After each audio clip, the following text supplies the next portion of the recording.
We're freshmen from Elementary High School. We're in Spanish 2 class, and for our PBL project, we were to write a story in Spanish for first graders at Elm Elementary, which we're at right now. The PBL project that I got to do this year is something that I've been wanting to do ever since I started working for the district. The objective of the PBL is that they can take the skills and the language that they're learning and make a story. So our driving question was, how can I use my Spanish skills to tell a story to an authentic audience? The authentic audience is Elm Elementary School children, first graders, where there's like 70% Hispanics.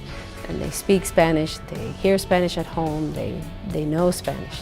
So it was really good for my kids to have that, like, wow, I'm actually reading to kids that understand the language. And then they also had to do the translating to English because there were kids that didn't know Spanish. And it would help the kids that did know Spanish to, like, oh, okay, connect their language to the English. So it was a win-win in both scenarios. Our kids were very excited. We've been sending pictures back and forth of the kids working on their projects, and my kids were screaming when they saw everybody walking in today. So it was a lot of fun to prepare for this, and they've been really excited about it. I like that they read to me in Spanish and English. Why did I like that? Because I never read in Spanish, and in English I had. Well, it was funny because one of the groups I noticed, they didn't want to hear it translated in English. They said, we understand Spanish, we don't need to hear it.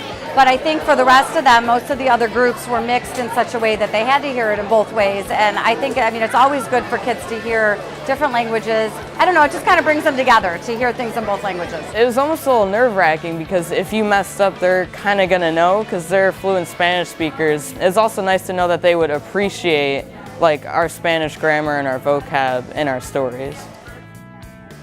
Every time we met, there was something new that we had to introduce, that we had to make work. Now we have to think of ideas for a story. You're making a story, and the story has to have forest animals because that's the curriculum that our audience required. So I had to develop a list of vocabulary words that would go along with animals. Like every animal I could think of, I made a vocabulary list for them. And then we had to go over the grammar points, and we had to go over how do you do stories for kids. The first story I heard was about a wolf and a rabbit, and my favorite part was when the wolf helped the rabbit get out of the high mountain.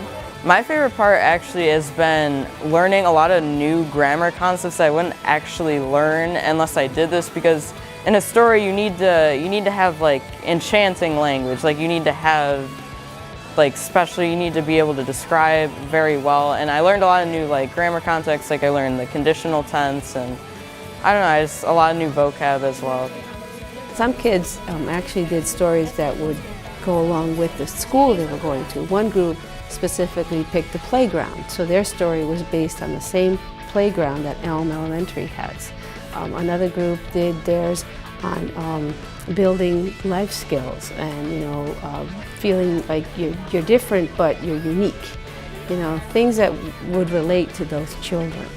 It's a break from the same old. We get to be hands-on, we get to make something meaningful, not just prepare for a test or an exam just for a grade. And it's something meaningful that these kids look forward to for quite some time now.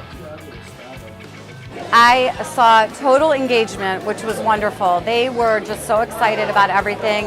And to my Spanish-speaking students, it was really exciting for them to be hearing things in their native language and not have to be the ones who are always translating in their heads.